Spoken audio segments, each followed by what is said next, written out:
Here's an experiment for you. Take passionate experts in human resource technology. Invite cross-industry experts from inside and outside HR. Mix in what's happening in people analytics today. Give them the technology to connect. Hit record. Pour their discussions into a beaker. Mix thoroughly. And voila! You get the HR Data Labs podcast, where we explore the impact of data and analytics to your business. We may get passionate and even irreverent, but count on each episode challenging and enhancing your understanding of the way people data can be used to solve real-world problems. Now, here's your host, David Turetsky.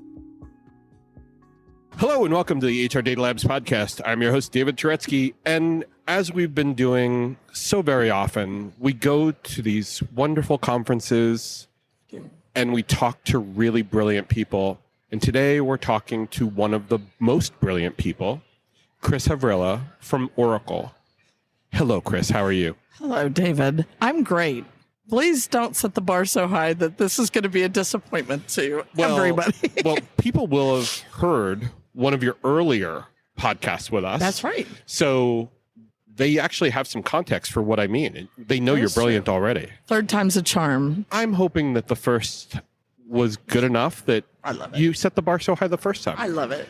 But Chris, what we're going to talk about today is HR technology 2022 to 2023. Some of the lessons we learned in 2022 and some of the things we're predicting for 2023. But before we get there, why don't you tell people what's actually happening in the world of Chris Havrilla?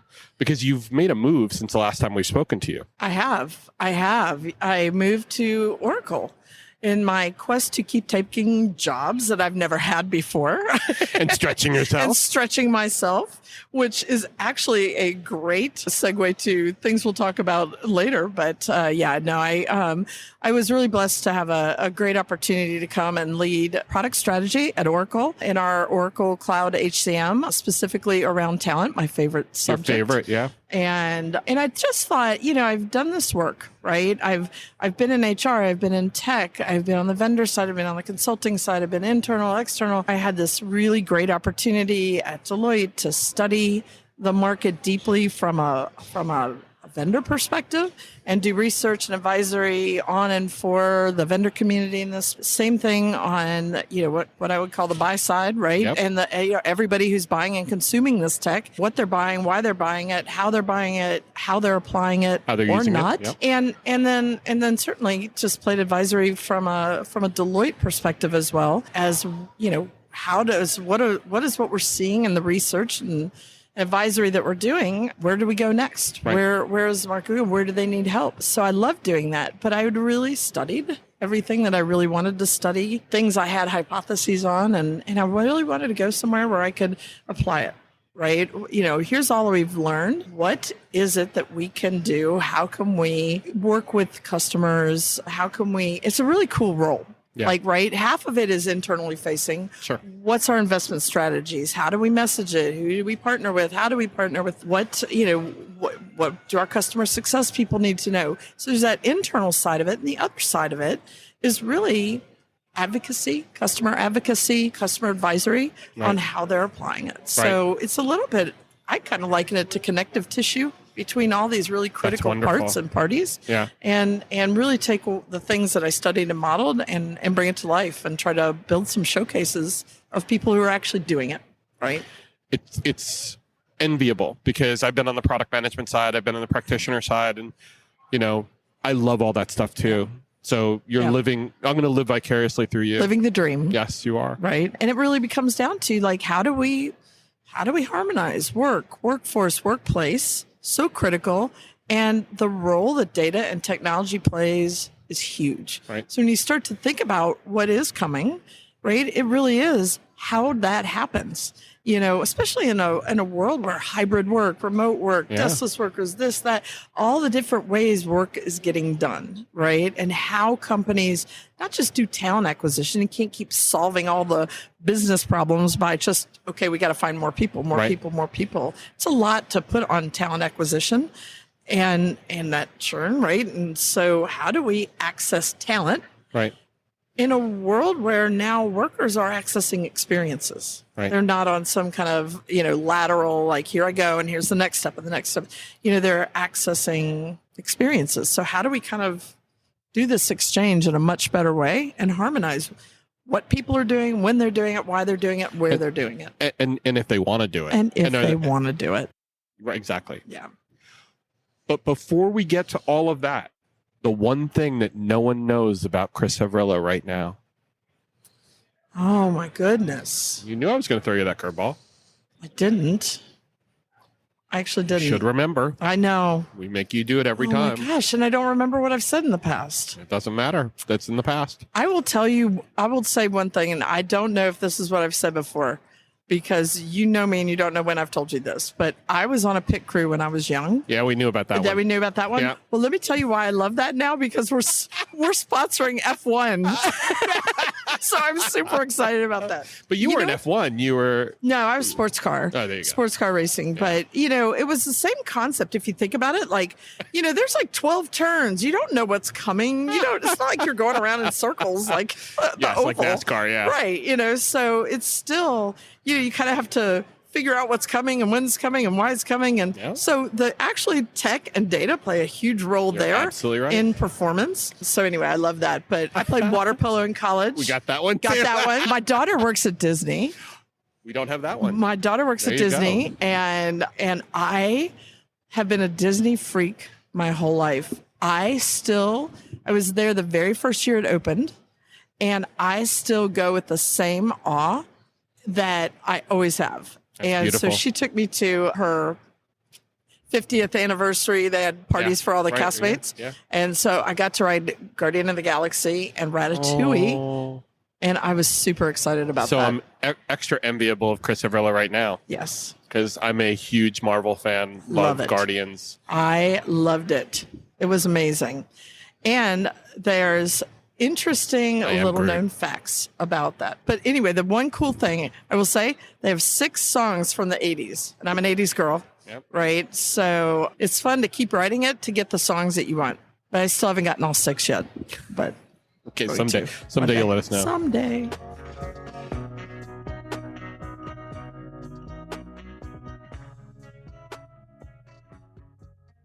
All right, Chris. So now we're going to put you in the hot seat. Okay. So we talked a little bit about this already, but summarize 2022 for what did we experience in the world of HR technology to be able to support, as you were talking about, those new experiences that those employees had to deal with from the last 3 years of the crap they had to go through. Right.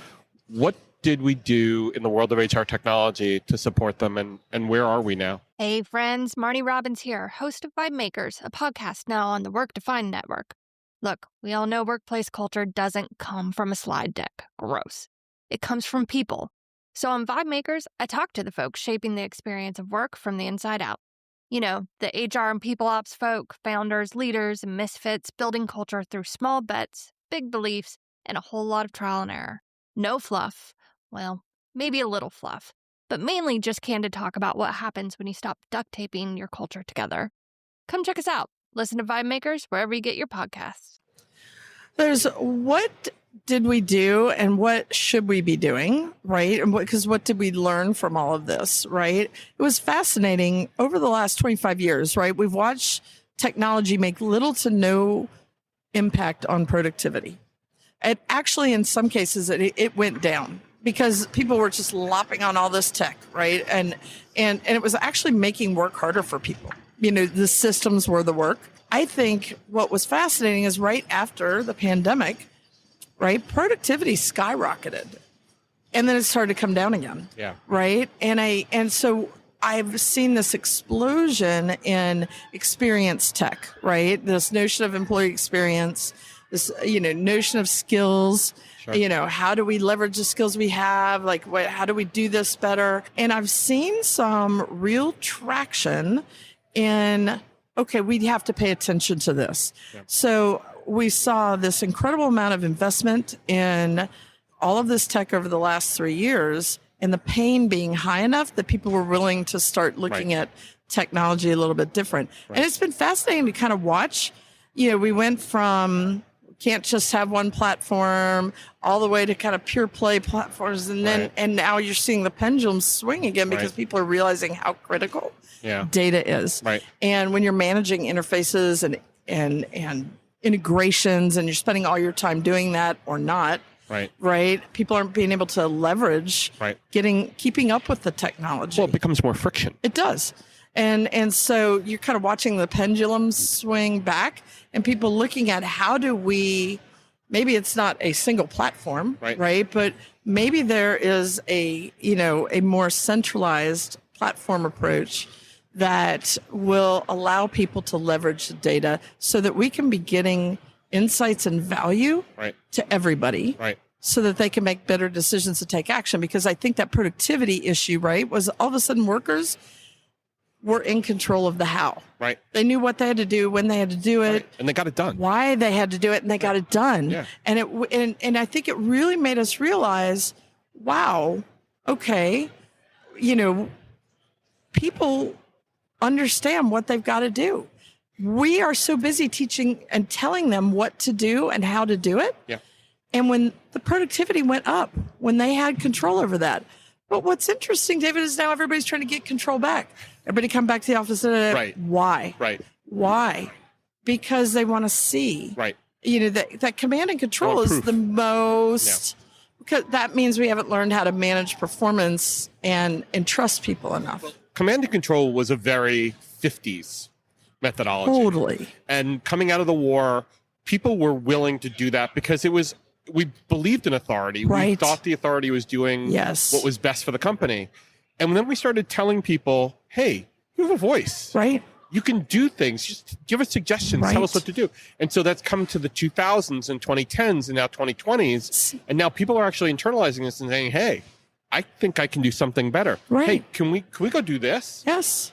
And when we were in the office, it was like, oh, no, we can't do that because we already do this. Yeah, exactly. But when people were unshackled, as it were, they had the ability to be able to take that on and nobody's watching. I'm going to do it this way and see how it goes. And heck, it worked. And I think, what that shows is that maybe a commitment and collaboration approach is a little bit different. But there are a couple of things that I hear very consistently for people. Things still come down to people managers, right? And communication and knowing, like, if I know what to do and why to do it, I can figure out the how, right? But that's an important point. Yes. Why is it important? Just communicate with me. Why is it important? So I know what I'm doing and why I'm doing it. I'm connected to the work now. Now I know outcomes, not output. Right? I'm focused on outcomes, and I'm the one closest to the work. So if I can connect the tissue a little bit, just don't tell me that I have to do it. Tell me why it's important to do it. And then I might be able to feel a little bit more personalized about it. And maybe I'll want to do it then. And if I don't, I'll walk away. But I know now. It's about how do we make informed decisions, right? And so instead of telling people, how, focus on what, focus on why, right? And I think we've talked about the future of work for so long. We haven't talked about the future of management. What does that look like in this kind of a world? When maybe as a manager, you work for that person. Your job is to make sure they know what and why so they can figure out the how, and that you're removing the obstacles. You're helping them ask better questions. You're helping them solve for it, supporting what they need and why they need it.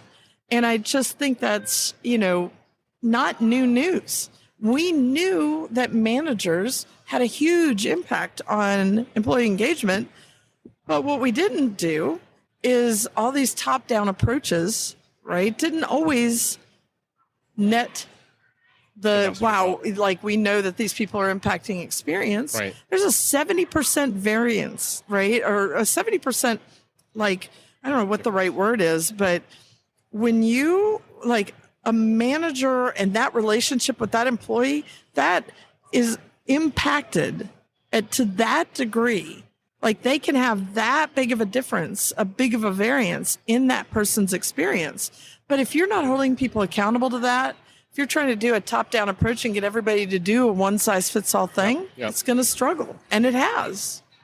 And I think that comes down to that manager understanding the things that connect to the employee in ways in which they can get the best of the employee. And sometimes all they have to do is ask. Wait, I'm sorry. That was a 3-letter word. It starts with A. Can you say that again? That'd be ask. Ask. So they have to communicate. That's right. And it's really interesting. You know, we've seen this change, right, of work kind of becoming more of a marketplace. Yeah. Oh, you know, we've got organizations who have enterprise needs and they have work to be done. They don't always know what that work is, right? We have people inherently looking for experiences and seeking experiences. That's why they were doing, you know, side gigs and side hustles and side of desk work and all of these things. They were trying to fill, you know, maybe need to contribute, to have an impact, to have some control over their own, you know, agency over their own world, right? So, you know, I do think there's been this explosion of tech to support that notion, but we're all still thinking about jobs and roles, where we need to start thinking more around skills. And it's hard because maybe for a long time, even as a worker, you've identified as a certain role or, types of jobs that you've done. Same thing with HR, same thing with business leaders. But this interesting notion of employee and worker experience has come into this. And I just don't think people know, it's such a broad topic. What does this actually mean at a personalized level, right? How do you actually do those things? And it's been really fun to try to think about how do we scale employee experience, right? And I think that there's different approaches to marketplaces, whether it's internal mobility or you know, kind of developmental, you know, types of approaches, or even if it's like a full brokerage, right? But then there's also this notion of people first leadership, and I think instead of talking like complete HR tech, right? It's like how is this employee centric tech, right? And that's been the fun thing for me as somebody who studied the tech space, but now in the, you know, back into the vendor space of, okay, how do we develop products? What is our product strategy to do exactly that? To help encourage people first, right? Management and leadership, and also employee-centric tech, which is really, you know me, see me, communicate with me, help me, right? Like what you hear so far? Make sure you never miss a show by clicking subscribe. This podcast is made possible by Salary.com. Now, back to the show. Let me ask you a stupid question, though. Maybe you're going to say it's not stupid, but I think it is a little bit. Why aren't we also considering the fact that it's not necessarily about the employee anymore as a unit of measurement, but a person who's providing skills to the organization? They may not be a W-2, and I'm considering that employee is what we consider a W-2 nowadays. Yes, that's fair. Maybe an employee should really be a 1099, right? Or should be a Fiverr, or name another company where they do, gig work, where you're hiring them for their skill for a period of time. You need them, and then you let them go. Right. Yeah. We used to worry in the world of knowledge worker that the intellectual property was walking out the door. Right. But aren't we also now in a world where, look, there's no more, caveat or agreement between an employee and an employer that they're going to manage me and keep me and grow me and I'm going to have a job tomorrow. Or if I want them to. Well, yeah, but that's exactly it. But because there's no contract there, that person can get let go at a moment's notice. So why wouldn't that person then, because they may say, I may not want to work there tomorrow, then want to work differently and maybe say, hey, why don't I work for you today and maybe work for them tomorrow, and not have to worry about it? Yeah, I don't think I think it's exactly what we have to face, right? And that's why I keep talking about that notion of work as a marketplace and an exchange. And, I don't want to this isn't intended to not humanize. It's actually intended to humanize. Exactly. Right? Workers. So even machines are workers in our workforce now. Yep. Right? And so why can't we just acknowledge that and realize that That's why skills and capabilities are so important. Whether that machine is a worker, whether it's a part-time, Absolutely. whether it's a contingent, whether Yep. it's a full-time employee, whatever it is. But we have been making decisions based on jobs and roles and not on skills and capabilities. And all of these workers have different skills and capabilities. Exactly. And maybe for different time periods or different structures. Exactly. So why don't we try and find an erg, or whatever the word is, of what's the unit of productivity, and then compensate based on the unit of productivity, instead of trying to figure out, and I'm saying this as a salary.com employee, and we deal with compensation of employees, but why don't we deal with the compensation of productivity then? But why can't we see that as being something so freeing that we're paid for the erg? And I think that we absolutely can. And maybe it's not a measure of productivity. Maybe it's a measure of outcomes. But I do think we've got to learn, especially especially where you are right now at salary.com, but how do we put a value on skills, right? Yeah. How do we actually, because that may be valued at one organization even different from another. Absolutely. Right? So how do we maybe put unit of measures around that? And then, how do we bring insights and value so that we can connect skills and capabilities to work that needs to get done? But people have to know what the work is, which is what I think is kind of fascinating around this notion of, look, most people, I have work to be done right now, and I probably can't get headcount for it, maybe, right? But I still have work that needs to be done. Right. So if I could start thinking in terms of that and using this notion of gigs, and stretch assignments and projects, we all have side of desk projects, right? Right. But there's no visibility into that. No, none. But I think now with this kind of notion of opportunity marketplaces and things like that, where you have, like with our software, you can actually put work out there and say, I need this done. And somebody can opt in and use that to develop skills or interests or feed things that they do. And then we're learning. Now we can start to have visibility into the work and the skills too, right? And that becomes part of your record. It becomes part of what you've done. And then at the end of the year, your W-2 reflects some of the improvement of that based on that work. But I mean, for many organizations that don't have access to that, they have to go to the Fivers, or they have to, do Uber or Lyft to be able to supplement or complement based on those are the marketplaces for which they can find that extra work and do those gigs. And it's cool. That's why those three approaches I was talking about to a marketplace is really, really critical, because those are entry points into how we start to think about this as organizations, but also as workers. Yes. Right? There's, and I think where we see most people kind of skating the edge is this notion of internal mobility, and it's about worker mobility, right? But it's very internal focused. A second approach is really kind of that developmental approach. It's more about worker agility, but it's still internally focused. Yeah. But that notion of what I would call a brokerage marketplace is now where you can start to say, these are the enterprise needs we have. Yeah. And here's how I connect to all these talent pools, of workers, where we can actually do a full exchange for these enterprise needs. But those have mostly been invisible today, right? They're mostly been invisible inside the workplace today. Maybe some managers had some ideas of things they wanted to accomplish and they'd have them on the back of a napkin, but there is no visibility of that unless you have a role, a requisition that's created and it's put online. But it doesn't have to be that way. That's why that opportunity marketplace notion is good, because you could just put work out there. Yeah. Now we're starting to get visibility into the work. Right. Because maybe I couldn't get full head count. Right. But now I have visibility into the work. And we can be learning from that. And people can raise their hand. And we can tie skills to that. Yep. People can raise their hand. We can be developing people. We can be getting visibility into all these side of desk projects and how there might be developing people and give people more opportunities. And that's really measuring the value of the employee to the organization, as well as managing, as well as at least having some visibility of their productivity as well. Yep. And what skills it took to get that work done. Hey, are you listening to this and thinking to yourself, man, I wish I could talk to David about this? Well, you're in luck. We have a special offer for listeners of the HR Data Labs podcast.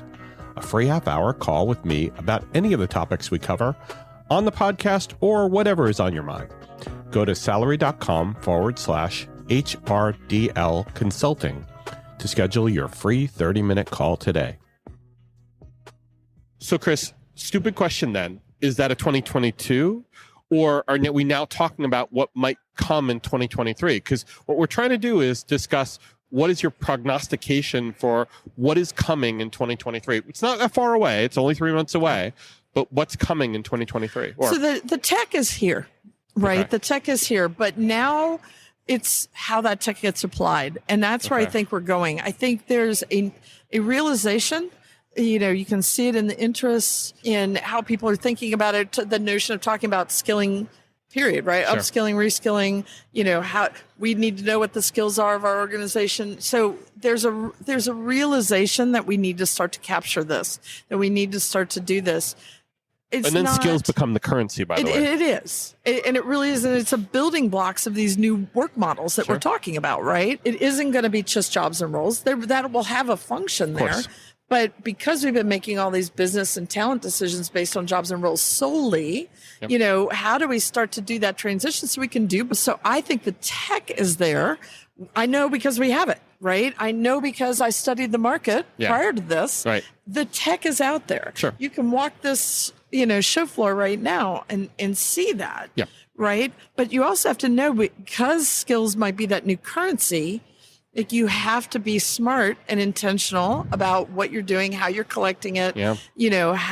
If you're going to lay AI down on stuff like that, because it's coming from different places, coming from your learning systems, your talent acquisition systems, your talent management systems, maybe your experience platforms, whatever. So you got to still be smart about your tech stack, right? Because if everything is being done through interfaces and integrations and things like that, that it's not that it's not possible, but it makes it much more complex. No, it definitely needs a Rosetta Stone, or it needs something to be able to bring the data together. Right. Yeah. But we've got to start collecting it first and foremost. Yeah. And I think that's where we're going to start to see in 2023 and 2024 is how companies are starting to do that.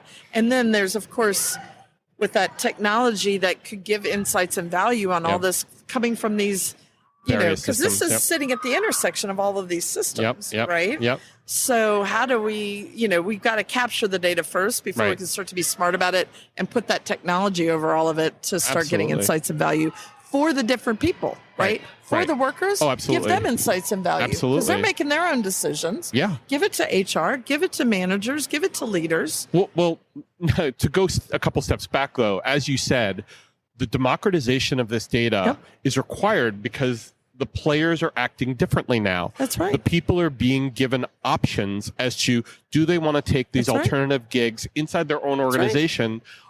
Maybe short term, maybe longer term, who knows? But they're given it based on the skills that they have, or that at least they've said that they're interested in, or they might have, and then growing them. So it behooves us to democratize that data, to make sure managers have it, to make sure HR, the practitioner has workers, it. The workers, everybody. That's right. And at some point, we also have to talk about the diversity of skills, the diversity of knowledge, the diversity of the people in that, so that we're not only bringing skills, but we're also different perspectives as well. The key thing is there's this notion of how do we do that from a commitment and collaboration standpoint and not a command and control. Right. And that's why democratization of this data is so important, because at the end of the day, this all comes down to how are we helping people make informed decisions, right? Giving them the insights and value so that they can make good decisions, take action, right? And releasing that control. But if we keep people focused on outcomes, not output, not what I think you should be doing, but giving people that agency but giving them that ability to do it intelligently with insights and value they may not have had on their own. And it gives them the opportunity to be able to make better decisions about their lives, about their well-being, about their families, which is what has been stressing them out. Exactly. And COVID and the pandemic for the last 2.5 years has kind of made that a really gigantic focus, like it should have been all along. It should have been. They took the power back. Yeah. Right? But let's help them with that. Right? We can't keep fighting it. Let's help them with that. Let's help HR. Let's help these managers. Let's help leaders. Let's help these workers. Right? And if we could all stay focused on outcomes, again, not output and me, trying to control how somebody does something. Right. think about this notion of a people first, people first leadership, Sure. right? It's a high empathy, high accountability type of model. So it's okay to hold people accountable. Right. Hold them accountable to outcomes, Right. not process, linear. Not micromanagement. Yeah, linear, influid kind of inflexible Yeah. steps.